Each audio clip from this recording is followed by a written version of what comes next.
Our next session is on Indigenous Youth Perspectives, the Future of Economic Development. This panel of 3 Indigenous youth will share their experiences and journey as university students and their perspectives on Indigenous economic development, including what it means to them, what the future looks like, and what changes institutions and organizations can make to get there. Our panel moderator is Prairie Rivers Reconciliation Committee's own Harleen Arora of Federated Co-operatives Limited. Harleen's preferred pronouns are she, her, or they, them. She is a 4th-year international student at the University of Saskatchewan. Hailing from Ahmedabad? It's Ahmedabad, but... Ahmedabad? Yeah. Okay. India. Harleen is grateful to be involved in her communities through PRRC and on campus as an active volunteer for the USSU Women's Center. Co-president of Young Women in Business at the University of Saskatchewan and Director of Diversity and Inclusion Initiatives for Edwards Business Students Society. Welcome, Harleen. I'm not done yet, hold on. Oh, sorry, go ahead, Tracy. Harleen is passionate about equity, accessibility, and relationship building. And upon graduation, she hopes to have a career in the field of HR, strategy, or business that supports BIPOC, queer and disabled folks. Over to you, Harleen. See, that's how it rolls, Trish. See?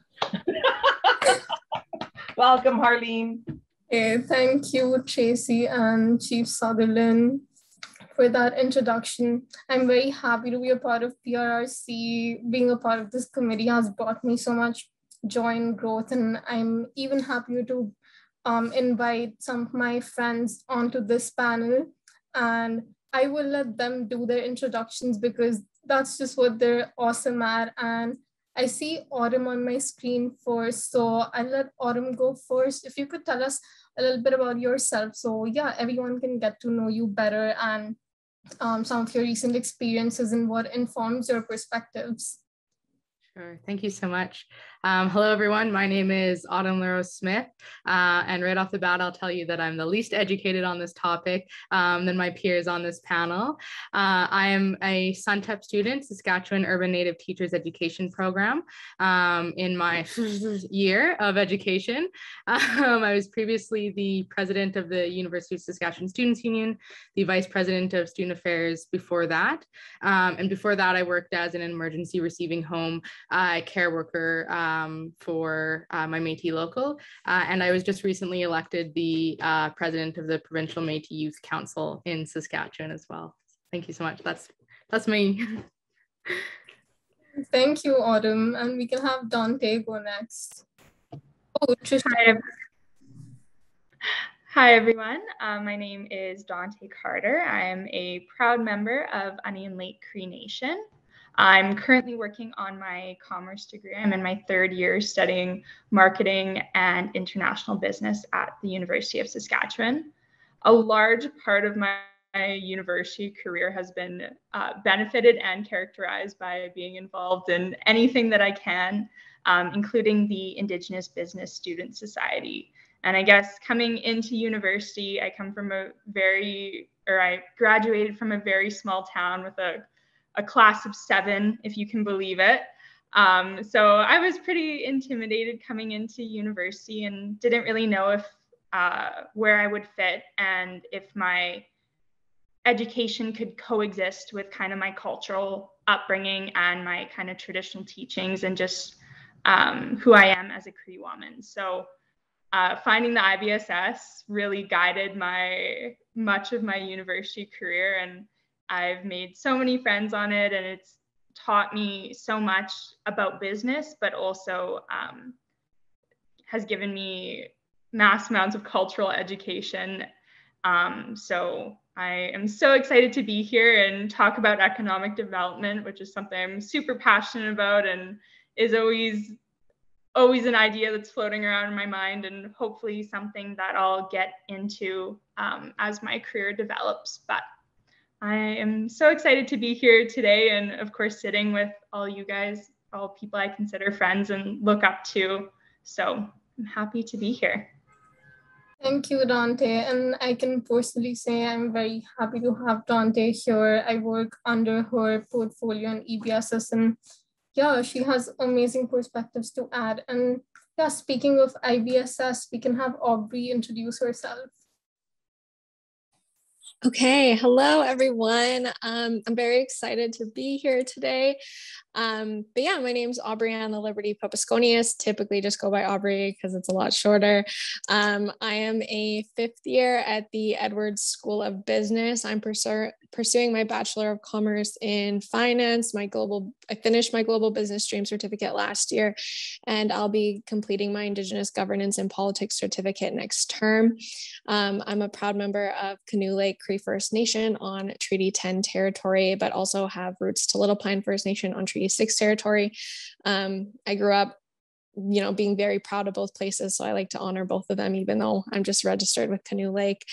I'm excited to be here because I'm sitting on a panel with all people I consider very good friends of mine. And so that makes me happy to know that, the youth are doing so much to empower those around them and try to share our perspectives as much as possible and amplify one another. Within my campus community, I've been on the Edwards Business Student Society. I co-founded the Indigenous Business Student Society, and I've been on Edwards JDC West for a couple of years now, being VP academic at the moment.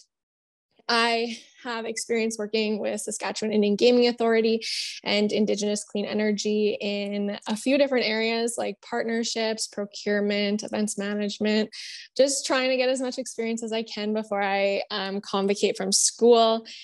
On top of that, I'm the National Student Director with the Council for the Advancement of Native Development Officers. We Matter National Ambassador of Hope, so I get to work with Autumn all the time, which is nice.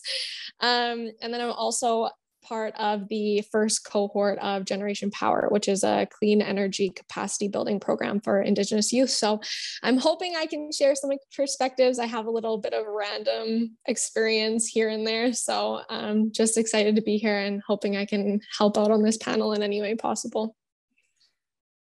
Okay, thank you, Aubrey. And I'm sure we'll appreciate all the little stories you have to tell. And while you have the mic, I'll have you go first for our first little topic of this session, which is, what does Indigenous economic development mean to you and how did you come to this understanding of it? And just for all of the audience members, if you have any questions or comments, please put them in the chat, and time permitting, we'll address all of them. Okay, over to you, Aubrey. Awesome. Yeah. When you sent me the email asking this question, I think for me, I laid in bed for the past few days and I've been like, what does it exactly mean to me? Because I've seen it happen in front of me for, a long time now. Coming to the end of my second term with CANDO, I meet so many incredible economic development officers that are doing amazing things in their communities. And so every time I look at economic development, when I first got involved with CANDO, I saw it as just, it's just building a business and putting it in an Indigenous community. That's all I really thought it was. And then as I, moved forward and I met more people and I attended more conferences and I heard more people speak, I realized that it really encompasses a lot of our teachings as Indigenous people in so many different ways.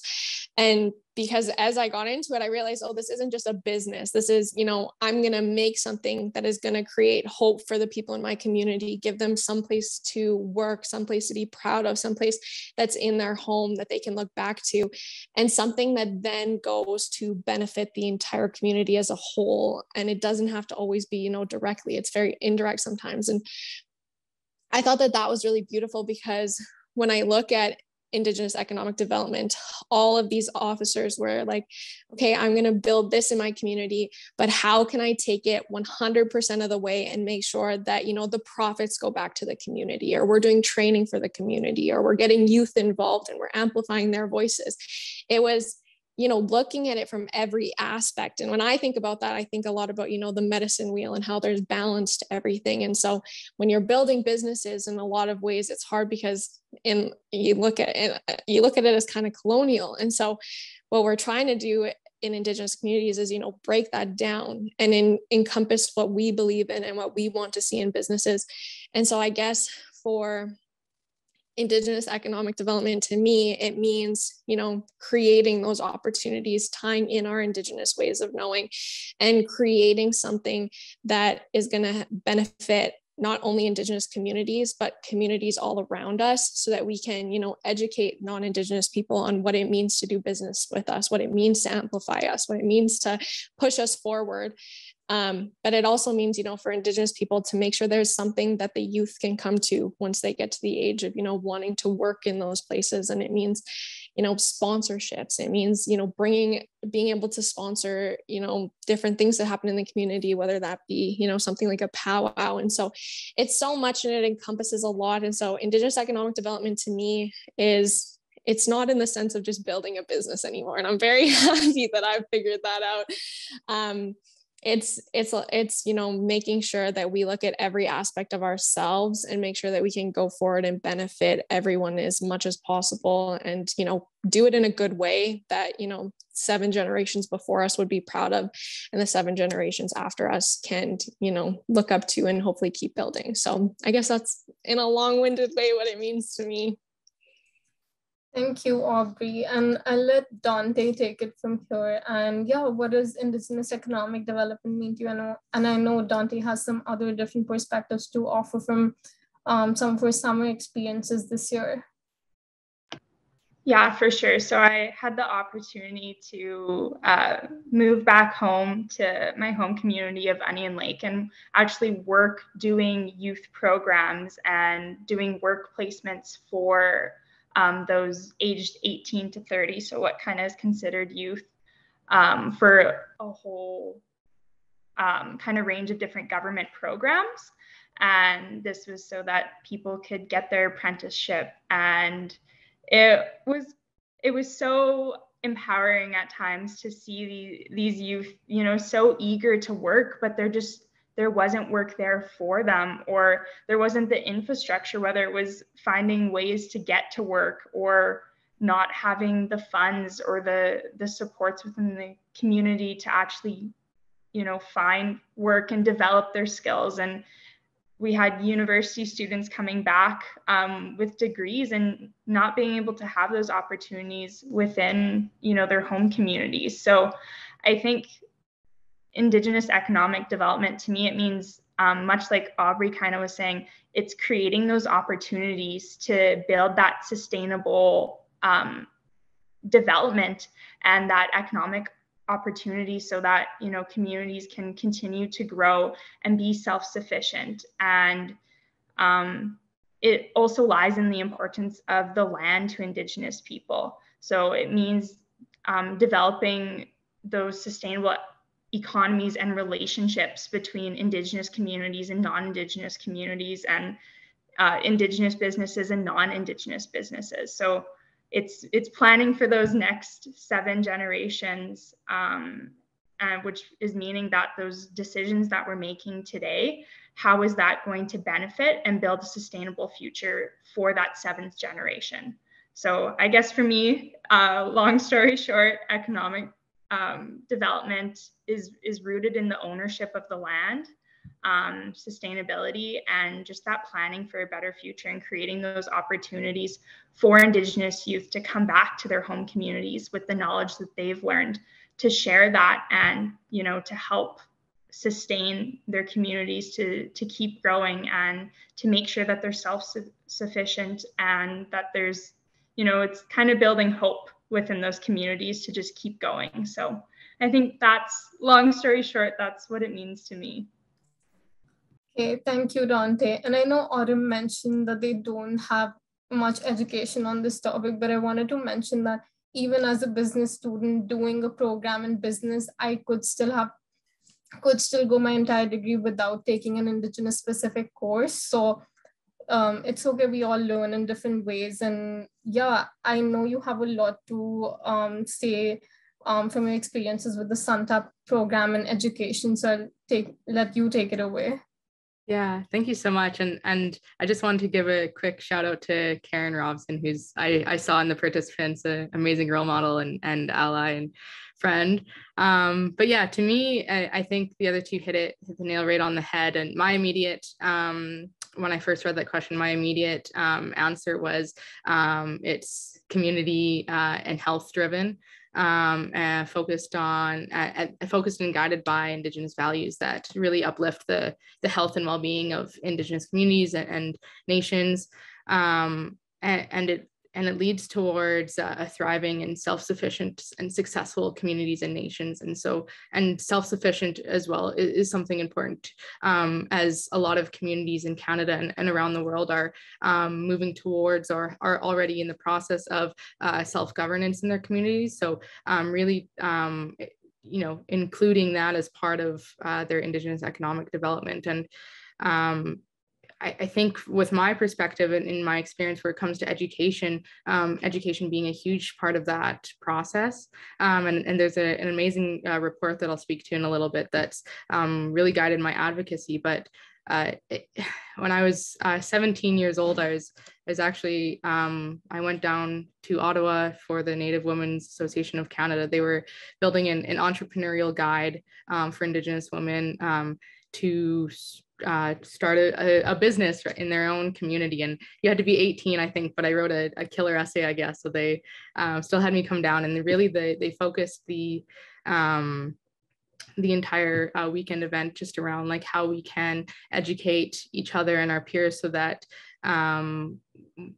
we can all be successful. And I think when it comes to Indigenous economic development, in my mind, there's no room for competition. There is no competition. Oh, it's like you have a business, and I might have a similar business, but we're not competing here. We're like, let's share our contacts, let's share the connections that we have, and so that we can uplift each other and both grow, so that our community thrives. And I think that that's where Indigenous economic development is a little bit different, because what we're really talking about is the health and well-being of our nations that fall under that. Awesome, thank you, Autumn. And I'm now gonna shift a little bit to the next part of the session, which is, what do you think the future of Indigenous economic development looks like? And in a sense, what would you like to see in the future? And we'll start with Autumn. Sure, I'll take it back. So for me, that really means investing in the successes of Indigenous people outside and regardless of all capitals of any social or economic benefit for non-Indigenous peoples. And I think that's really important, and to acknowledge that a lot of the times, or for the most part, within government institutions in Canada, Indigenous people are seen as, as another resource to extract.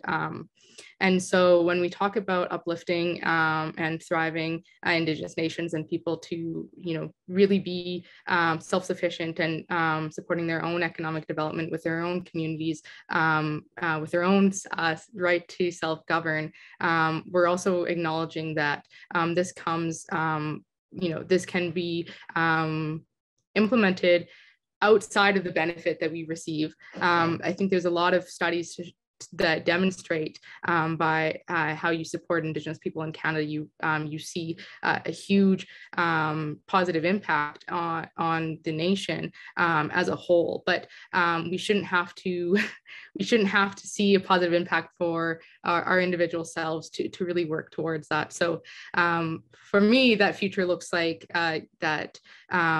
Investing in the success and the health and well-being of Indigenous people, regardless of and outside of the impact that we receive, but acknowledging that there is positive impact that we still receive because of it. I think also, to me, it means investing in the education of Indigenous young people. And that also, I think we need to acknowledge that Indigenous people's knowledge and experiences are just as valid are just as valid sources of education and knowledge alongside, Western Canadian definitions of education and experience. So supporting our understanding and our ways of knowing and acknowledging that our ways of governing and our values can be used to advance our nations and increase the economic development and well-being of our communities alongside someone's fancy schmancy commerce degree where they've received no education toward regarding Indigenous perspectives.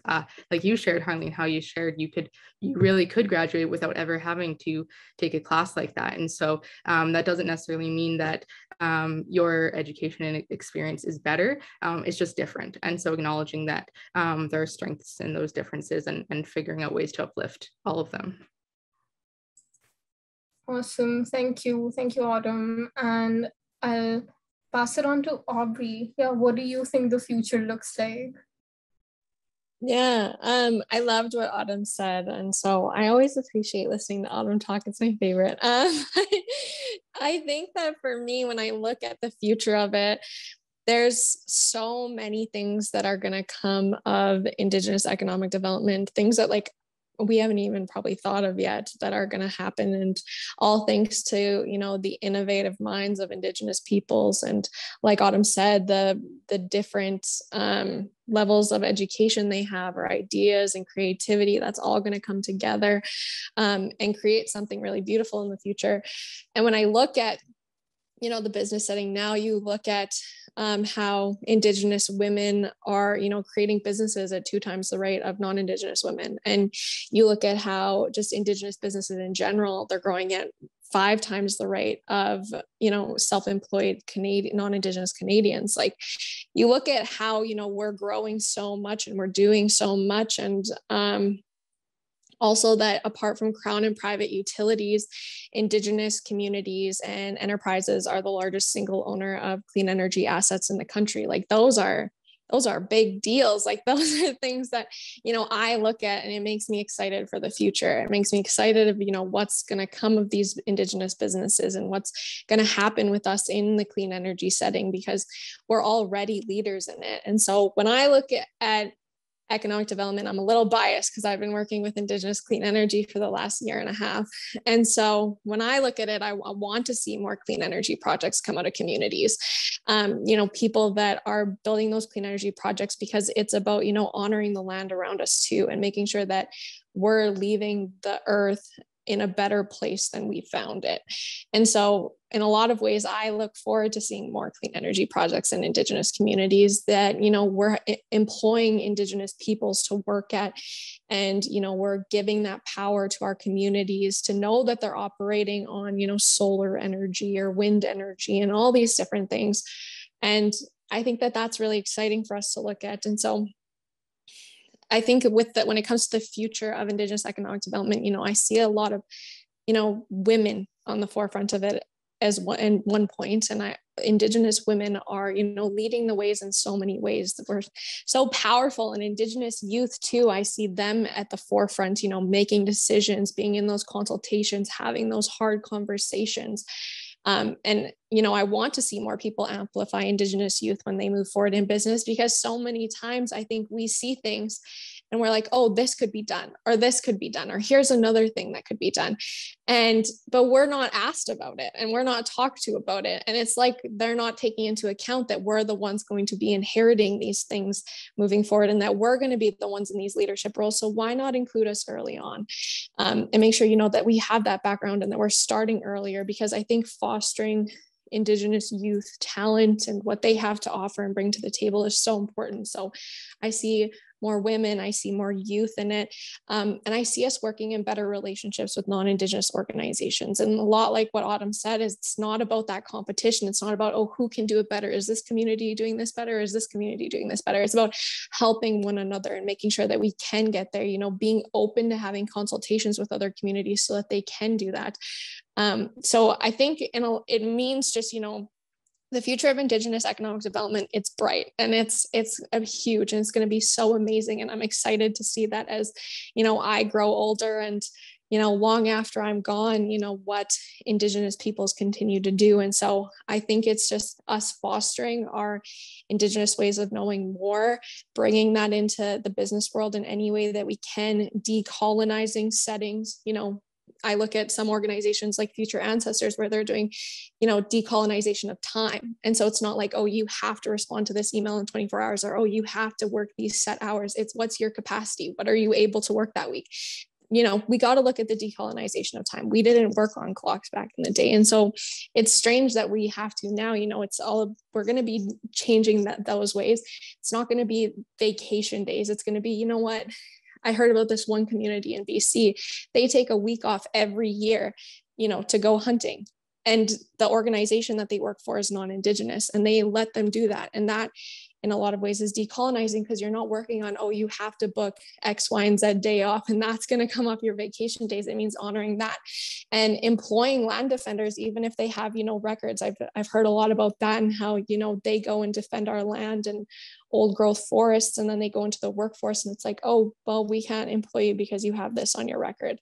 But at the end of the day, they were doing what we do as Indigenous peoples, and we protect the land, and that shouldn't be something that holds us back ever. So I think Indigenous economic development is something that is going to be a leading force in showing non-Indigenous businesses what they can be doing differently. And so I guess that's what I think the future of Indigenous economic development looks like. Thank you, Aubrey. All of those, very awesome things to touch on. And I'm gonna pass it on to Dante. What do you think the future looks like, and what do you want to see? I don't think I could have said it better myself than Autumn or Aubrey. They had amazing points to share on this. And I guess just to add on to what has already been said, I think, again, just to reiterate, like it lies in investing in our youth and in empowering our youth. And I guess just to kind of share a little bit of a story or an experience from my work this year, working with the youth in Onion Lake. We would have all these students come, and they would, part of the process to gain employment was to be interviewed. And it would be so heartbreaking at times, because you would have these youth sitting in front of you who just are eager to work and to learn and contribute to their community.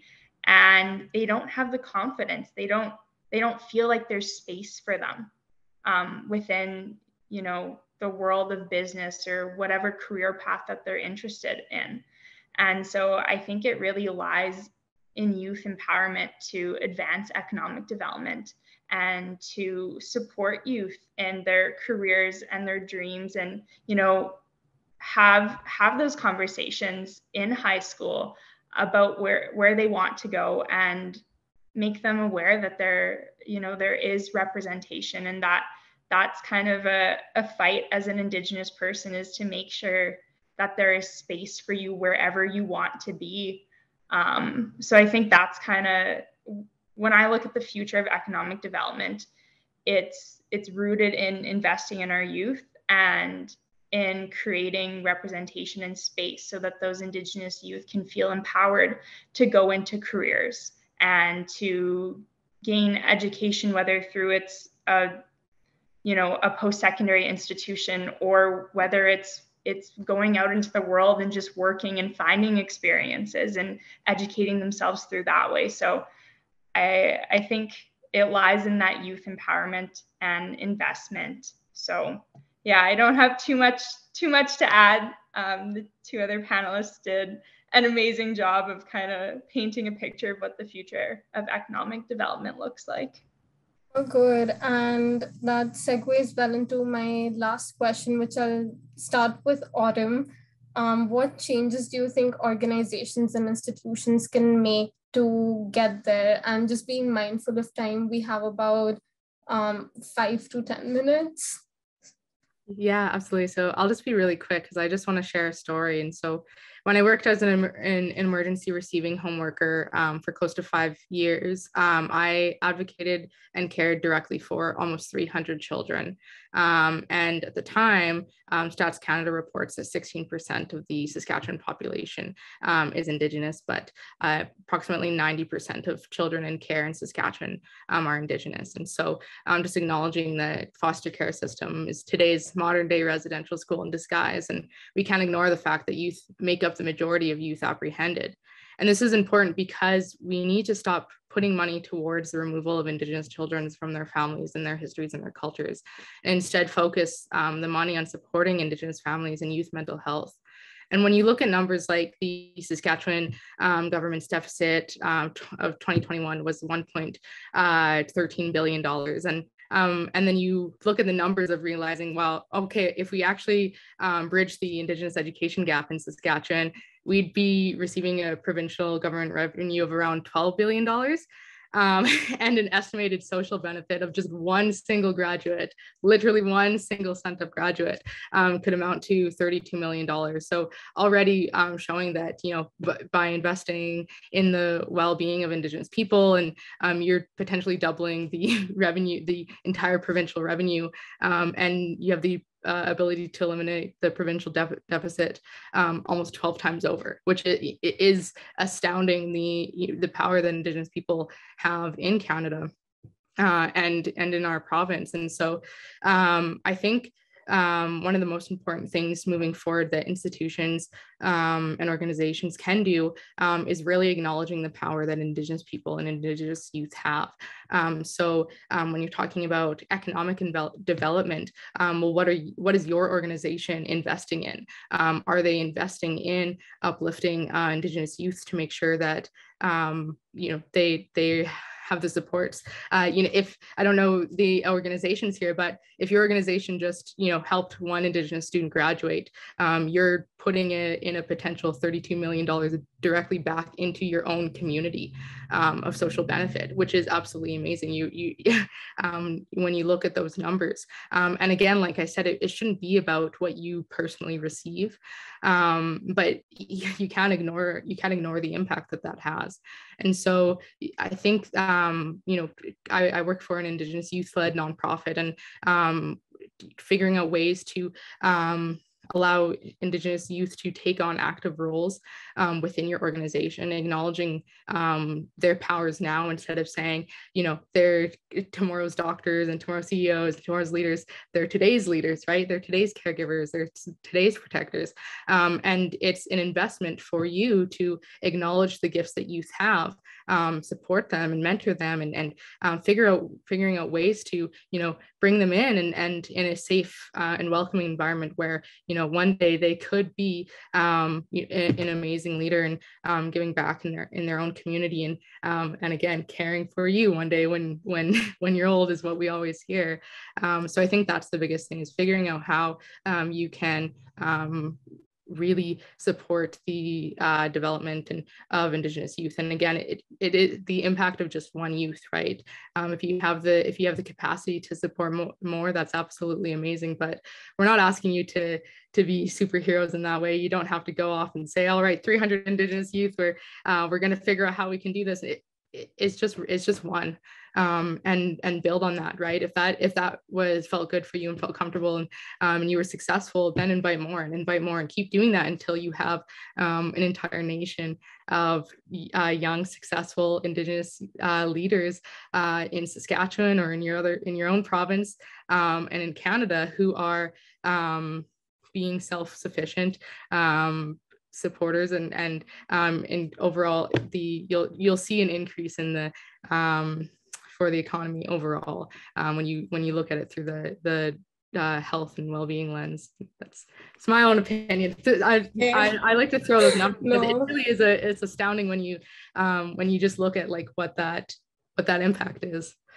Yeah, and yeah, thank you for mentioning the role of the foster care system too, and, you know, all the larger impacts of these things. And I'm going to open it up to both Aubrey and Dante now. What changes would you like to see? And I know both of you worked on the Indigenous Initiatives document for the EBSS last year, and included a lot of recommendations. So what do you think institutions and organizations can do?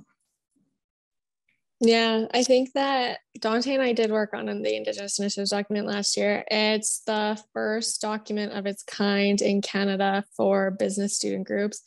So I think we're both very proud of that and very proud of hopefully what it's going to do after we're done our degrees. But I guess looking at the business, more broadly, like just business in general, I think Autumn hit the nail on the head, like it's supporting in any way that you can. And what I think like we've always advocated for on the Indigenous Business Student Society is to ask our college when they're planning anything to be like, okay, how can I indigenize this? Like anything. It should be anything that you're working on. How can I do this? And so I encourage all businesses to do that and to not, when you're doing initiatives, don't just do it for the performative allyship. It's a lot. It goes a lot deeper than that. It means a lot more than that. And Indigenous youth, we can see right past that. Like we are open to supporting and helping and working for organizations that we know have the best interest for Indigenous peoples and are actually going to put forth actual strategies that are going to help Indigenous peoples moving forward. And we see right past that a lot of the time. And I think that a lot of people think like, oh, let's throw some money at this and it's going to fix things. That's not how it is. It means a lot more. It means speaking up when nobody else is around to prove that you spoke up. It means, sharing your voice, being a good ally at all times, no matter what that means. And so I think everybody in just business in general should be doing that. At our school specifically, I think when I came into Edwards, there's a long way for the college to go. And there still is an incredibly long way for the college to go. But it's gotten better. And I know that I'm biased again, but I think the Indigenous Business Student Society has a lot to do with that. And that's not saying like, oh, I started this, like, it's great. I mean, the 34 students that are on the team this year do so much. They take hours and hours out of their weekly schedule to make sure there are opportunities for Indigenous students. And it's every single student that's been on the team this year and in past years. They have made it exactly what the IBSS is today. We've advocated for more Indigenous faculty and faculty that can be treated properly and not feel the need to leave and go to different institutions. We've advocated for better Indigenous supports, and the supports that are there are not communicated properly, so Indigenous students don't know about it. That needs to be done better. More recruitment for Indigenous youth needs to happen, more Indigenous components to every class. The Indigenous Business in Canada class has to be, mandatory for all students. And at that class should not be rooted in sharing, stereotypes. It should be rooting and amplifying Indigenous success stories, because we have to celebrate our success just as much as the past. And so there's a long way to go and a lot more to do. But I know that we're coming to a close, so I'll hand it over to Dante. Yeah, I think just to add on to that, just kind of one sentence that I think hopefully will have a little bit of an impact is that with regards to consultation, when doing anything within Canada, we need to acknowledge that these are not Canadian lands, these are Indigenous lands, and that we need to consult with the owners of these lands. For most things, it's a critical part of any business interaction that is regarding Canadian lands or resources. So I think it's just making sure that you're taking those necessary steps of consultation to make sure that there is Indigenous representation, that we're amplifying Indigenous voices, which is a lot of what the IBSS does. So I think it's making sure that there's space for Indigenous people. Awesome. Okay, thank you so much, Dante. And I hate to be the one to, wrap this up, and I could listen to all of you talk for hours, but thank you so much for taking the time out of your day. And thank you everyone for attending.